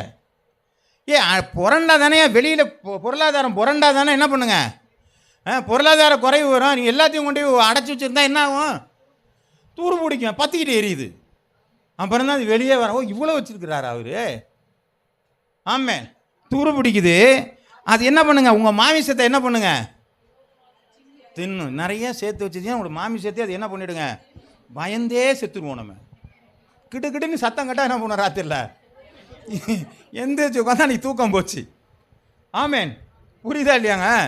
ஏன்னா எதை எடுக்க போகிறானோ தெரியல. ஆமேன். இது நிலைமை நமக்கு அப்படி வந்துடும். ஏன் வீட்டில் துரு பிடிச்சி கிடக்கு நிறையா. ஆமேன். ஆமாம், அதெல்லாம் துரு பிடிக்க கூடாதீங்க. போதும் என்ற மனதுடன். சரி, ரைட்டு, வசனத்தை வாசிக்கலாம். சரி, அது இன்னொரு கூட வசனம் வாசிக்கலாம். 1 தீமோத்தேயு 6வது அதிகாரம் 10வது வசனம். பண ஆசை எல்லா தீமைக்கும் வேற இருக்குது. சிலர் அதை இச்சித்து விசுவாசத்தை விட்டு வழுகி அநேக வேதனையாலே தங்களை உருவ குத்தி கொள்கிறார்கள். அப்படின்னு என்ன அர்த்தங்க, சூசைட் பண்ணிக்கிறாங்கன்னு அர்த்தம். என்னையே நானே கத்தியால் எடுத்து குத்திக்கிறேன்னு அர்த்தம். ஏன்? பண ஆசை. நான் எதை சம்பாதிக்கணும், எப்படி சம்பாதிக்கணும், நான் அதை பிடிப்பேனா, இதை பிடிப்பேனா. நீங்கள் எதையும் பிடிக்க வேண்டாம். உங்களுக்கு என்ன காகத்தை பாருங்கள், அது எங்கே சேமிக்க வைக்கல, அதை ஒன்றும் பண்ணாது. அது பாட்டுக்கு இருக்குது, அது பாட்டுக்கு சாகுது. ஆமே. அது எதாவது சேர்த்து வைக்குதா? ஆனால் அதுக்கு ஆண்டவர் என்ன செஞ்சிட்டாருங்க, வாசிப்பு உண்டாக்குனார். இன்னும் கொஞ்சம் நான் கொஞ்சம் பழைய காலத்தில் பார்ப்பேங்க. ஆதி காலத்து மனுஷன்லாம் இருந்தான்ல, அவங்க என்னைக்காவது சேர்த்து வச்சுருக்க முடியுமா? எதையா ஒன்று அடித்தானா தின்னுட்டு போயிடணும். சேர்த்து வச்சா என்ன இருங்க, அழிவு போயிடும். அதனால் என்ன பண்ணுவான், சாப்பிட்டுட்டு இல்லையா மிச்சம் இருந்தால் தூக்கி போட்டு அவன் பாட்டு போயிட்டே இருந்திருப்பான். ஒரு நல்லா தானே இருந்திருக்கிறான் அவன், நல்லா தானேங்க இருந்தான். இப்போ நம்ம மட்டும் என்ன பண்ணுறாங்க, நாளைக்கு ஆண்டர் பார்த்து மதிக்கேடனே நீ செத்து போகிறான்ட்டாரு. அப்போ நீ சேர்த்ததெல்லாம் எங்கே போங்கிறாரு. நம்ம என்ன பண்ணுறோம், நம்முடைய பிரயாசத்தை வேறு எதுக்கோ டைவர்ட் ஆகிட்டு இருக்கிறோன்னு அர்த்தம். நான் சொல்கிறது புரியுதுங்களா இல்லையா? பணம் நமக்கு தேவையில்லை, வேலை தேவையில்லை, நமக்கு அதனால் பணம் சேர்க்கக்கூடாதுங்கிறதெல்லாம் அர்த்தம்லாம் கிடையாது. தேவையில்லாமல் அதை போட்டு நோண்டிக்கிட்டு நம்ம என்ன பண்ணிடுறாங்க, நம்முடைய சந்தோஷத்தை இழந்து போய் கொண்டிருக்கிறோம். அல்லேலூயா. கர்த்தருடைய நாமம். நம்முடைய மகிழ்ச்சி இல்லை. அதனால் ஒரு அருமையான ஒரு மனுஷனோட பேசும்போது ஒருத்தர் வார்த்தை சொல்கிறாரு, தரித்திரங்கிறது வேறு, தரித்திர புத்திங்கிறது வேறு. ஆமே. தரித்திரங்கிற இயற்கையாக நம்மள்கிட்ட ஒன்றும் இல்லாமல் போகிறது தரித்திரம். ஆனால் தரித்திர புத்திங்க இருக்கு, நம்மகிட்ட காசு இருந்தாலும் செலவு பண்ண மாட்டோம். ஆமே. நல்ல சாப்பாடை சாப்பிட மாட்டோம். என்னத்துங்க சேர்த்து வைக்கணும்? யாருக்கு சேர்த்து வைக்க போகிற? என் பிள்ளைக்கு. அது ஒன்றை இருக்குதா இல்லையானே தெரிய போகுது. அது உள்ள பத்திரமா வாச்சிக்குதா, அது ஏன்னா வழி தெரியாதுல்ல அதுக்கு. இஷ்டத்துக்கு செலவு பண்ணிட்டு போயிடுவாங்க. ஆனால் நம்ம என்ன பண்ணுறோம், நம்மளும் சாப்பிடாம சொல்கிறாங்க உங்காம அப்படிதான் நாங்கள் கிராமத்தில் அப்படி தான் சொல்லுவாங்க, உங்காமெல்லாம் சேர்த்து வச்சா இந்த பையன் இந்த மாதிரி பண்ணுறானே, இந்த மாதிரி நிலை. அதனால் பண ஆசை தேவைதான், ஆனால் அதுக்காண்டு ரொம்ப மிகப்படுத்தி உங்களை நீங்கள் கெடுத்து கொள்ளாதீர்கள். ஆமேன். ஆண்டவர் அனுப்பும்போது, தன்னுடைய சீசர் அனுப்பும்போது பார்த்தீங்கன்னா போப்பான்ட்டார், அனுப்பிட்டார். அவன் பாட்டுக்கு போனான், ஒன்றும் இல்லாமல் போனான். திரும்பி வரும்போது கூப்பிட்டு ஏதாவது குறைஞ்சி சாப்பானார், ஒன்றும் குறைவில்லைன்ட்டார். ஆமே. அவர் தான் ஆண்டவர். அதனால் நீங்கள் ஒன்றும் கவலைப்படாதீங்க. எல்லாத்தையும் ஆண்டவர் அதன் காலத்தில் நேர்த்தியாக நமக்கு செஞ்சுக்கிட்டு இருக்கிறாரு. நம்மளாக போட்டு கவலைப்பட்டுட்டு ஒன்றும் ஒரு மலத்தை கூட்டவும் முடியாது, குறைக்கவும் முடியாது. கர்த்தருடைய நாமம் மகிமைப்படுத்திக் கொள். சரி, வாசிக்கலாம். எசேக்கியேல் எழுதின புஸ்தகம் 28:4-8. சரி, அது வேணாம். 2 தீமோத்தேயு 4வது அதிகாரம் 10வது வசனத்தை வாசிங்க.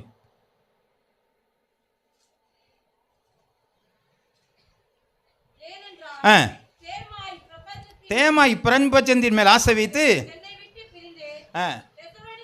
போயிட்டான். தேமாங்கிற என்ன பண்ணிட்டாங்க, நல்ல ஸ்பிரிச்சுவலான ஆள். இப்போ என்ன பண்ணிட்டாங்க, இப்போ உலகத்தில் பாரு, அவன் தண்ணி குடிச்சு சந்தோஷமாக இருக்கிறான்யா. கல்யாணம்னா பார்ட்டி நடக்குதுயா. இனியா நீங்கள் ஒன்று இந்த பெந்தை கோசக்காரன் வேலை பொழப்பே இல்லை. தம் அடிக்காதங்கிறான், தண்ணி அடிக்காதங்கிறான், பொய் பேசாதங்கிறான், லஞ்சா வாங்காதங்கிறான், பொழப்பாயாது. அதனால் என்ன பண்ணுறாங்க, உலகத்தில் இருந்தால் நல்லா சந்தோஷமாக இருக்கலாம், அப்படியே போயிட வேண்டியதுதான். இங்கே இருக்கிறவன் சந்தோஷம், அதுக்கப்புறம் இருக்குப்பா அவனுக்கு வேட்டு, அப்புறம் கொதிக்கும் இல்லையா? அப்போ அங்கே வர்றதுக்கு நமக்கு வாய்ப்பு இல்லை. ஏங்க என்ன இருக்குங்க, விளைவு இருக்குது. கரெக்ட். 2 பேர் இங்கே வரக்கூடாது. சொர்க்கத்துலேருந்து நரகத்துக்கா, நரகத்துலேருந்து சொர்க்கத்துக்கு போகிறதுக்கு போக முடியாது. பெரிய பிளவு இருக்குது. என்ன தான் கல்லறையில் போய் நின்று முட்டி மோதி ஆண்டவரை கொண்டு போங்க, ஆண்டவரை கொண்டு போங்கனாலும் கொண்டு போக முடியாது. பைபிளில் கரெக்டாக தெளிவாக சொல்லிச்சு. அப்போ இங்கே இருக்கிற அங்கே போக முடியாது. பாவத்தில் செத்தா பாவம் தான், பரிசுத்தமாக செத்தா பரிசுத்தம் தான். நீ அவனை என்ன வேணாலும் மாற்ற முடியாதுப்பா. ஆமே, கர்த்தருடைய நாமம் மகிமைப்படுவதாக. சரி, இன்னொரு காரியம் நம்மள்கிட்ட இருக்குது, வாசிங்க. அப்போது நம்ம பண ஆசையின் மூலமாக நாம் உலகத்தையோ நம்முடைய வாழ்க்கையோ கெடுத்து கொள்ளாதபடிக்கு பூரணராக நாம் கடந்து போவோம். 2 கொரிந்தியர் 3வது அதிகாரம் 6வது வசனம்.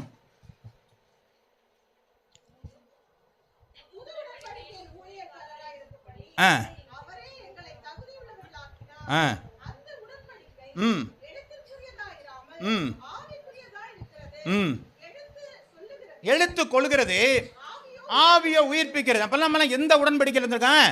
புதிய உடன்படிக்கையில் எழுப்புகிற ஆவியை உடையவர்களாக நாம் இருக்கிறோம். இப்போ நம்ம இருக்கிற புதிய உடன்படிக்கை ஊழியத்தினுடைய பகுதியில் நம்ம எப்படி இருக்கிறோன்னா, உயிர்ப்பிக்கிற ஊழியம் செஞ்சுட்டு இருக்கிறோம். யாரை உயிர்ப்பிக்கிற ஊழியம்? 2 கொரிந்தியர் 4வது அதிகாரம் 4வது வசனம். யாரை உயிர்ப்பிக்கிறோம்? கிறிஸ்துவின் மகிமையான சுவிசேஷத்தின் ஒளி அவர்கள் மேல் பிரகாசமாயிராதபடிக்கு இப்பிரபஞ்சத்தின் தேவனானவன் மனக்கண்களை குருடாக்கி போட்டான். யார் யார் கண்ணில் குருடாக்கி கிடக்கிறாங்களோ அவங்கள உயிர்ப்பிக்கும்படியாக நாம் என்ன செஞ்சுருக்கிறாங்க? உயிர்ப்பிக்கும்படி நம்ம என்ன பண்ணியிருக்கோம்? என்ன சொல்லுங்க? உயிர்ப்பிக்கிற ஊழியம் செய்கிறோம், உயிர்ப்பிக்கிற உடன்படிக்கையில் இருக்கிறோம். உயிர்ப்பிக்கிற உடன்படிக்கை. அப்போ நம்மளால் உயிர்ப்பிக்க முடியும். என்னங்க, நான் வசனத்தை சொன்னால் இருளில் இருக்கிற ஜனங்க வெளிச்சத்துக்கு வருவாங்க. அவன் சாகாமல் நித்திய ஜீவனுக்கு வர்றதுக்கு என்கிட்ட உயிர்ப்பிக்கிற காரியம் என்கிட்ட இருக்குது. ஆமே, ஏன்? நான் ஆண்டவரோட உயிரோட எழுந்தவன். ஆமே, ஆண்டவர் எப்படி, பின்னாடி பார்ப்போம் அவர் எப்படி உயிர் தெழுந்தார். யோபு எழுதின புத்தகம் 4வது அதிகாரம் 19லேருந்து 21 வசனங்கள் வரை.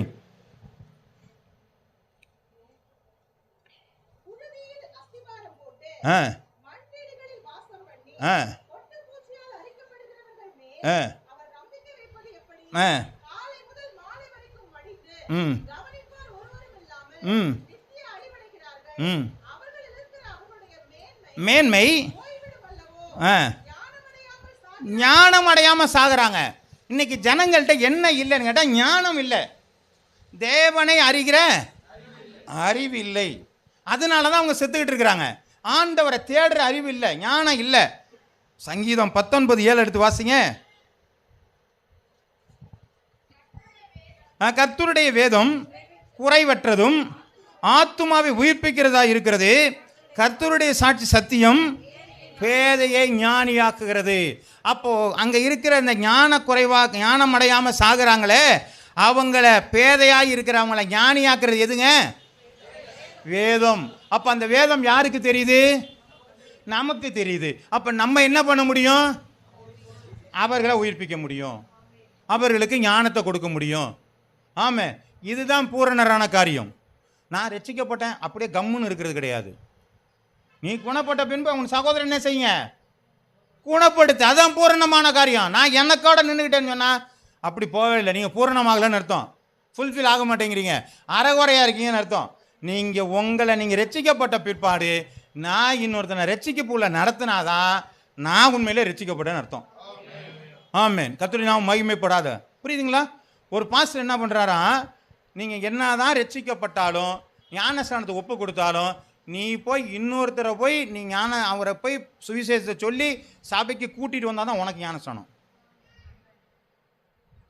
அப்போ இவர் எந்த அளவுக்கு பர்ஃபெக்டாக இருந்தால் அவர்கிட்ட பேச முடியும். இன்றைக்கி நம்மள்கிட்ட பர்ஃபெக்ஷன் இல்லை, அடுத்தவங்கள்ட்ட சொல்ல முடியல. சொன்ன அவன் திரும்பி நீ ரொம்ப யோக்கியமான்றான். நம்ம அதனாலேயே சொல்லலை. அப்போ நமக்குள்ள என்ன பண்ணலை? உயிர்ப்பிக்கப்படலை. இன்னும் மரணத்தில் தான் இருக்கிறோம். அப்போ பூரணராக போகலை. நாம் பூர்ணர் அடையும்படிக்குத்தான் ஆண்டவர் மரித்து உயிர் தெழுந்தார். அல்லேலூயா, சோத்திரம். வாசிக்கலாம். இயேசு எழுதின புஸ்தகம் 52வது அதிகாரம் 7வது வசனம்.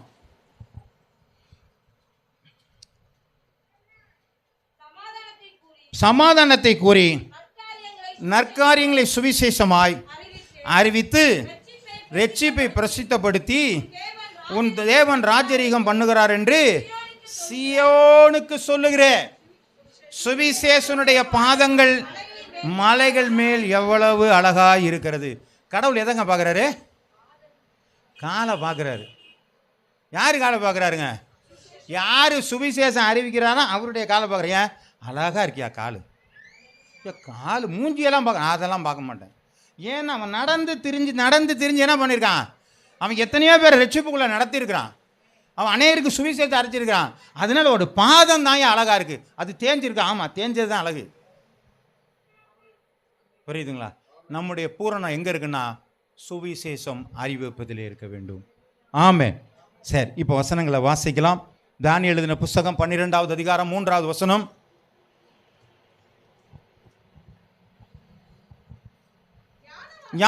ஞானவான்கள் ஆகாய மண்டலத்தின் ஒளியைப் போலவும் அநேகரை நீதிக்குட்படுத்துகிறவர்கள் நட்சத்திரங்கள் போலவும் என்றென்றைக்கும் உள்ள சதாங்காலங்களிலும் எப்படி பிரகாசிக்குவாங்களா?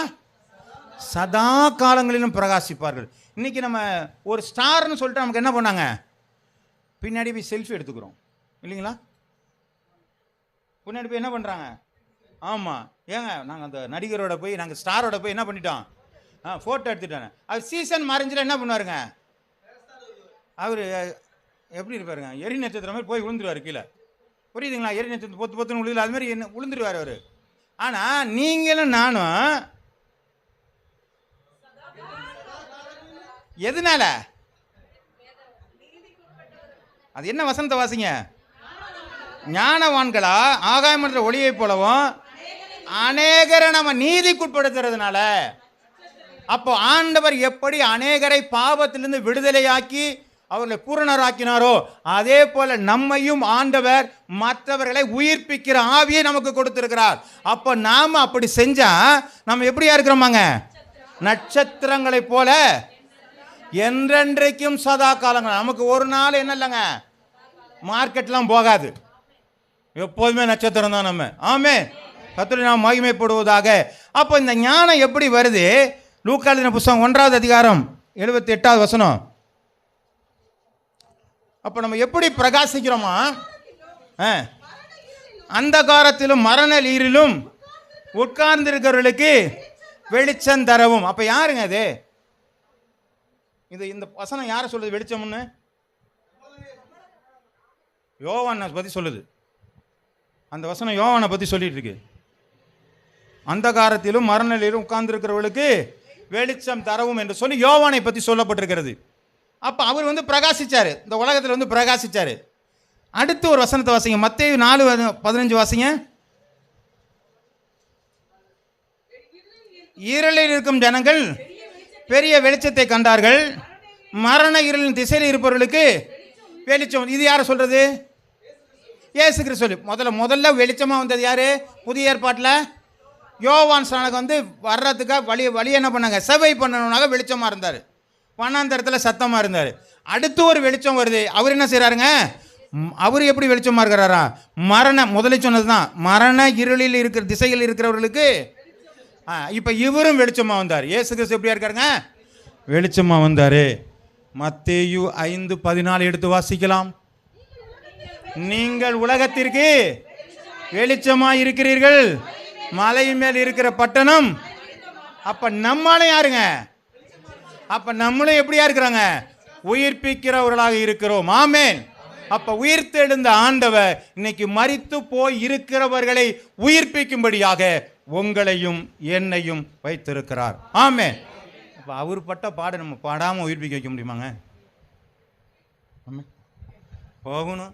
அதுக்கு ஈச் ஒன் கேட்ச் ஒன். எத்தனை பேர் அதை புரிஞ்சுக்கிட்டீங்கன்னு தெரியல, எத்தனை பேர் ஜெபிக்கிறீங்கன்னு தெரியல, எத்தனை பேர் ஆள் கண்டுபிடிச்சிங்கன்னு தெரியல, எத்தனை பேர் அவங்கள போய் பேசுனீங்கன்னு தெரியல. ஆமே, என்னுடைய கடமை கொடுக்குறத கொடுத்துட்டேன். நீங்கள் அதை படித்து எத்தனை பேரை கொண்டு வரீங்களோ அது நீங்கள் தான் கொண்டு. ஏன்னா நீங்கள் வெளிச்சத்தின் பிள்ளைகளாக இருக்கிறீங்க. அதை கொண்டு போய் மரக்காலை வச்சு மூடாதீங்க. ஆமென். கொடுத்த தாளந்தை மறைத்து வைத்தால் ஆண்டவர் என்ன சொல்றாருங்க?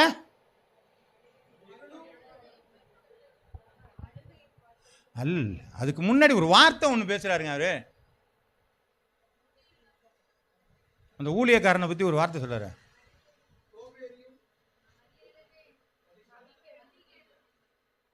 வாசிங்க, வசனத்தை வாசிங்கன்னு பார்ப்போம்.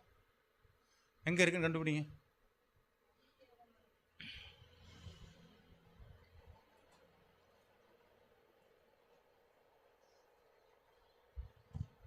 சகோதரி ஒரு இடத்துல கரெக்டாக வந்துட்டாங்க.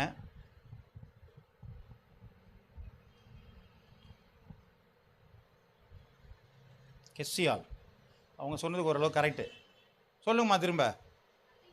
மதிகேடனும் சரி படிங்க, நீங்கள் போய் படிங்க, உங்களுக்காக நான் விட்டு கொடுக்குறேன். அதை அந்த வார்த்தை பொல்லாதவனும் சோம்பலுமான ஊழியக்காரனே. அப்போ பொல்லாதவனும் சோம்பலுமான ஊழியக்காரன் யாரை பற்றி சொல்றாருங்க? சொல்லாதவனும் எங்கேயோ இருக்கிற மாதிரி நம்ம சொல்லிட்டோம்ல, நம்ம கூட்டிகிட்டு வந்துட்டோம்ல, நம்மளை பார்த்தான் சொல்லிட்டு இருக்கிறாரு. நம்ம கூட்டிகிட்டு வந்தால் தப்பிச்சுக்கிட்டோன்னு அர்த்தம். ஆமே. இப்போ எங்கே இருந்தாலும் ஆண்டவர் என்ன பண்ணாருங்க? ஒரு வாப்பு வச்சுக்கிட்டு தான் இருக்கிறாரு. நம்மளாம் நினைக்கிறோம் வேத வசனங்கள் ஒன்றும் சும்மா சொல்லலை. இந்த காணிக்கை போட்டியில் போடுறது ஏதோ பாஸ்டருக்கு கொடுக்கறது அல்லது சபைக்கு கொடுக்குற நினச்சி கொண்டு வந்து போடுறோம். ஆண்டவர் சொல்கிறாரு, என்ன சொல்கிறாருங்க? ஆண்டவர் என்ன சொல்கிறாரு? இவங்க இந்த பாக்ஸை பார்க்குறாங்க, அவங்க சொன்னதான் சரி. என்னங்க, உன் காணிக்கை போட வரும்போது உன் சகோதரத்தில் பகை உண்டானா உன் காணிக்கை எங்கேயோ வச்சுட்டு போனி, நீ முதல்ல ஒப்புரம் ஆகிட்டு வந்து அப்புறம் போட்டுக்கப்பா. உடன்படிக்கை எங்கே கொண்டு வச்சிருக்கிறாரு? உன் காணிக்கை எனக்கு தேவையில்லை, நீ செய்கிற உடன்படிக்கை தான் எனக்கு முக்கியமானது நான் சொல்லிட்டு இருக்கிறேன். ஆமேன். பணத்தினாலே தேவனுடைய வரத்தை வாங்க முடியாது, தேவ ராஜ்யத்தை வாங்க முடியாது. நீயும் உன் பணமும் என்ன செய்யுங்க? நாசமாய் போக கடவுள்னு சொல்லிட்டார். அதனால் நம்ம அதெல்லாம் இருக்கட்டும், நம்மளை உயிர்ப்பிக்கிறதற்காக நம்மளும் ஆண்டவரை போல உயிர்ப்பிக்கக்கூடிய ஒரு நிலையில் நம்மளை கொண்டு வச்சிருக்கிறாரு. உலகத்தின் ஜனங்கள் செத்துக்கிட்டு இருக்கிறாங்க, பாவத்தில் செத்துக்கிட்டு இருக்கிறாங்க. அவங்கள எப்படியாவது உயிர்ப்பிக்கப்பட வேண்டும் என்கிற அந்த பரிதவிப்பு நமக்குள்ளாக தேவையாக இருக்கிறது. அதை தான் இவ்வளோ நேரம் வச்சோம். நம்ம வேற எதையோ தேடிட்டு இருக்கோம், பண ஆசையெல்லாம் தேடிட்டு போயிட்டு இருக்கிறோம். நம்ம திறப்பில் போய் நிற்கல, வேத வசனத்தை சொல்லாமல் இருக்கிறோம். இப்படிப்பட்ட அனுபவங்கள் நமக்குள்ளே வந்துருச்சுன்னா, எப்படி யோவான் வெளிச்சமாக இருந்தாரோ, இயேசு கிறிஸ்து எப்படி இருந்தாரோ, அதே போல் உலகத்திற்கு நாமும் வெளிச்சமாக இருக்கிறோம். ஆமே. கர்த்தர் தாமே நம்மை ஆசீர்வதிப்பாராக. நமக்கும் ஒரு உயிர் தெழுகிற அனுபவம், உயிர்ப்பு கொடுக்குற அனுபவம் நமக்கும் என்ன செய்கிறாரு ஆண்டவர்? ஒரு கிருபையாய் கொடுத்திருக்கிறார். கர்த்தர் தாமே இந்த வசனத்தை ஆசீர்வதிப்பாராக. சரி, நாம் ஜெபிப்போம்.